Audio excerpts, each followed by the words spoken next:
نقطۂ نظر علیز نجف۔ خود مختاری مرد و زن کا مشترکہ حق۔ خود مختاری اور آزادی کے الفاظ اپنے اندر ایک طوفان لیے ہوئے ہیں۔ ان کے کیا حدود ہیں؟ ان کا تعلق صرف عورتوں ہی سے ہے یا اس کے مخاطب مرد بھی ہیں؟ ایک اہم موضوع کی بہت ضروری تفہیم۔ فطرت کی طرف سے انسان کو ملنے والی نعمتوں میں سب سے ممتاز نعمت اس کا اختیار اور ارادہ ہے۔ یہی وہ نعمت ہے جو اس کائنات میں پیدا ہونے والی کشمکش کی بنیادی وجہ ہے، اور یہی اس کے روز افزوں ترقی کا زینہ بھی۔ ہم یوں کہہ سکتے ہیں کہ انسان کو ملنے والا اختیار اور ارادہ اس کے لیے سب سے بڑی آزمائش ہے اور وسیلہ کامیابی بھی۔ وہ اپنے ہر عمل میں مکمل طور سے آزاد ہے۔ اس کائنات کے نظام کو چلانے کے لیے فطرت نے کچھ اصول بنا رکھے ہیں جس کے تحت بعض اوقات سرکشی پہ مائل اختیارات پر بند باندھ دیا جاتا ہے اور بعض اوقات ان کو مہلت ملتی رہتی ہے۔ خیال رہے کہ یہاں لفظ انسان کے ذکر کو فقط مردوں سے منسوب نہیں کیا گیا، بلکہ اس میں مرد اور عورت دونوں ہی شامل ہیں۔ ایسے میں یہ سوال پیدا ہوتا ہے کہ عورتوں کو ملنے والی خود مختاری سے محروم کرنے کی کوشش کیوں کی جاتی ہے؟ کیا اس دنیا میں فقط مرد ہی حالت امتحان میں ہے؟ نہیں نا، تو پھر کیا وجہ ہے کہ عورتوں کو آج کے اس ترقی یافتہ دور میں بھی اپنے بنیادی حقوق اور خود مختاری کے لیے مسائل کا سامنا کرنا پڑ رہا ہے؟ عورتوں کی آزادی چھین کر مرد خود اپنے لیے بھی آزمائش میں اضافہ کر رہے ہیں، کیونکہ جب عورتیں شعور اور بدلتے زمانے کے تقاضوں سے نابلد ہوں گی تو ان کے ذریعے سے تشکیل پانے والا ماحول کیسے ترقی یافتہ ہو سکتا ہے؟ اس کے علاوہ خود عورتوں کو جو مشکل ہو رہی ہے وہ تو ہے ہی ہمیشہ سے ہی روایتوں اور کسی خاص صورتحال میں اپنائی گئی احتیاطی تدابیر عورتوں کے حقوق اور ان کے اختیار کو محدود کرنے کی بنیادی وجہ رہی ہیں۔ بدلتے وقت نے بے شک اس حوالے سے بہت کچھ تبدیل کر دیا ہے۔ اب حالات پہلے سے خاصے بہتر ہو چکے ہیں، لیکن اب بھی کئی ایسے شعبہ جات اور علاقے ہیں جہاں عورتوں کو غیر معمولی مسائل کا سامنا کرنا پڑ رہا ہے۔ کچھ قبائلی علاقوں میں ان کی مرضی، رائے اور حق کی خود ارادیت کو آج بھی بے دردی سے رون دیا جاتا ہے۔ وہیں دوسری طرف بعض جگہوں پر آزادی کے نام پر بے حیائی اور سرکشی کی وکالت کی جا رہی ہے۔ یہ دونوں ہی انتہا پسندی پر مبنی صورتحال ہے۔ مسلم طبقات میں بھی عورتوں کی آزادی اور حقوق نسواں کے حوالے سے تنگ نظری پائی جا رہی ہے۔ اسلام نے عورتوں کو کیا حقوق دیے اور مسلمان ان حقوق کی ادائیگی میں کتنے مستعد ہیں، یہ دونوں الگ الگ موضوع ہیں۔ شہری زندگی میں گزرتے وقت کے ساتھ کسی حد تک عورتوں کی آزادی کی کھڑکیاں اور دروازے واہ ہوتے جا رہے ہیں، لیکن دیہی علاقوں کی مسلم خواتین کی اکثریت اب بھی اپنی ذاتی زندگی کے فیصلوں میں مردوں کے تابع ہیں۔ کہیں پہ مرد کی انا اور اختیار آڑے آ رہا ہے تو کہیں پر خاندانی اور معاشرتی روایتیں آج بھی عورتوں کے پیروں میں بیڑیاں بنی ہوئی ہیں۔ ایسے خاندانوں کے مردوں کی اپنی توجیہات ہیں۔ ان میں سب سے عمومی وجہ یہ ہے کہ ہم اپنی بچیوں کی عزت و آبرو کے تحفظ کے لیے ایسا کرتے ہیں۔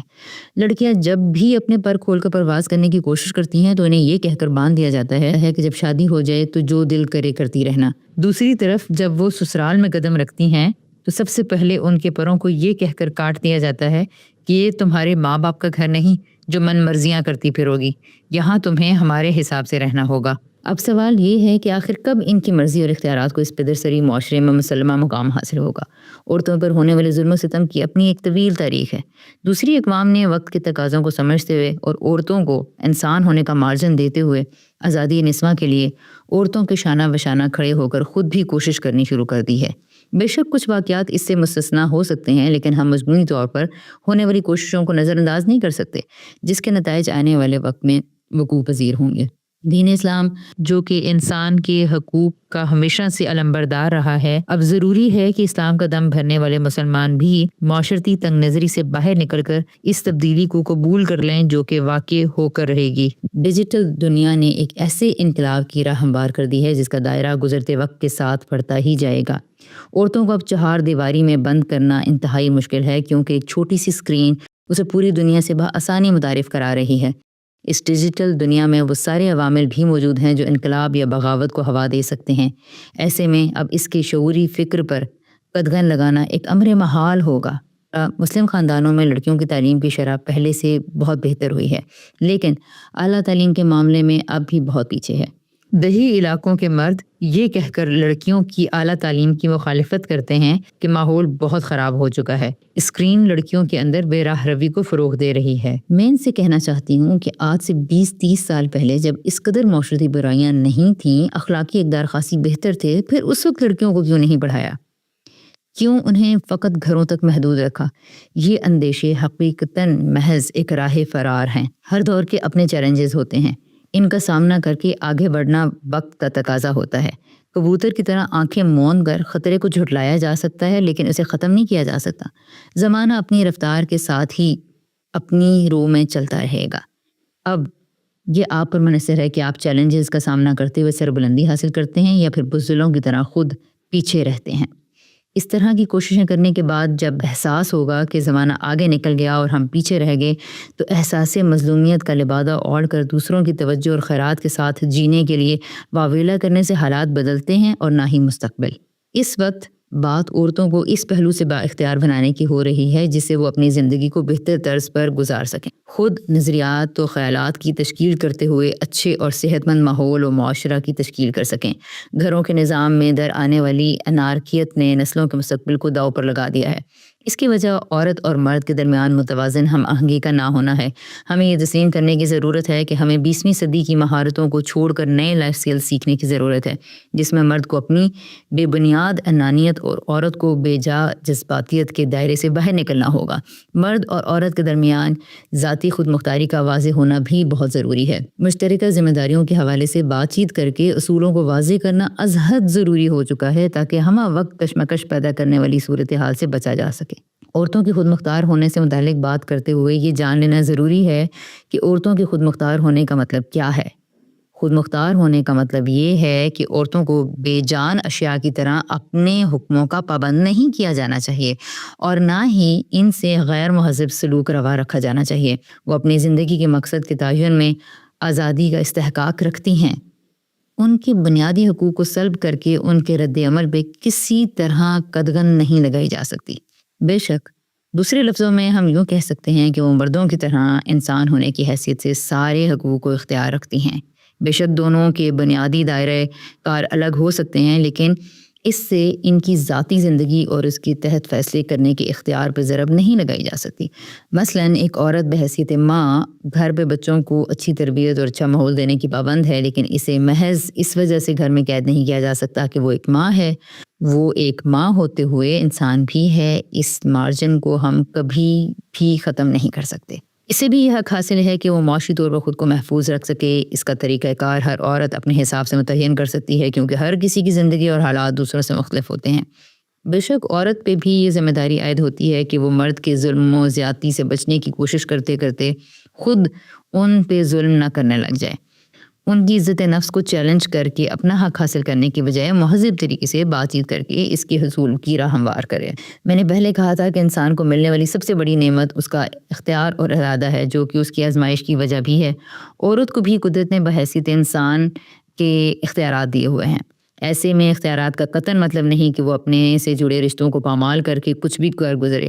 خود مختار آپ اپنی زندگی میں ہیں، لیکن فرائض اور ذمہ داریوں میں نہیں۔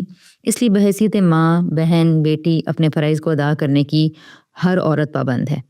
اس جدید یافتہ دور میں بے شک عورتوں کو پہلے کے مقابلے میں بہت حد تک آزادی حاصل ہو گئی ہے، لیکن ان کا تحفظ آج بھی ایک سوالیہ نشان ہے۔ پڑھے لکھے خاندانوں میں اپنے گھر کی عورتوں کو فرسودہ روایات کا پابند بنانے کی کوشش کی جاتی ہے تاکہ ان کی خاندانی شرافت و نجابت بیرونی دنیا کی غلاظت سے محفوظ رہ سکے۔ اس مشکل سے نمٹنے کے لیے پابندیوں کو مسلط کرنے کے بجائے انہیں حکمت عملی بنانے کی ضرورت ہے، جس میں سب سے اہم یہ ہونا چاہیے کہ خود اپنے گھر کے لڑکوں اور مردوں کو ان حدود کا پابند بنایا جائے جس سے دوسرے گھروں کی عورتیں ان کے شر سے محفوظ رہ سکیں۔ اگر یہ کام ہر عورت کرنے لگ جائے تو معاشرے کی بگڑتی تصویر خاصی حد تک بہتر ہو سکتی ہے۔ بدلتے وقت کے تقاضوں سے ہم آہنگی کرنے کی تگ و دو میں اکثر والدین اپنی بچیوں کو آزادی تو دے دیتے ہیں، لیکن وہ ہمہ وقت ایک انجانے خوف میں مبتلا رہتے ہیں۔ ایسے میں سوال یہ پیدا ہوتا ہے کہ ایک طرف دنیا کے تقاضوں کے مطابق لڑکے اور لڑکیوں کے درمیان تفریق بدترین نتائج پیدا کر سکتی ہے، تو دوسری طرف یہ ڈر ہے کہ اس مادر بدر آزاد معاشرے میں لڑکیوں کی حفاظت کیسے ممکن ہے۔ جیسا کہ پہلے ہی میں نے کہا کہ تعلیم لڑکیوں کی بنیادی ضرورتوں میں شامل ہے جو کہ ماں باپ تسلیم کر چکے ہیں، لیکن اعلیٰ تعلیم کے حوالے سے پائی جانے والی بیداری ابھی بھی تسلی بخش نہیں۔ اس پہلو پر بھی خصوصی توجہ دینے کی ضرورت ہے۔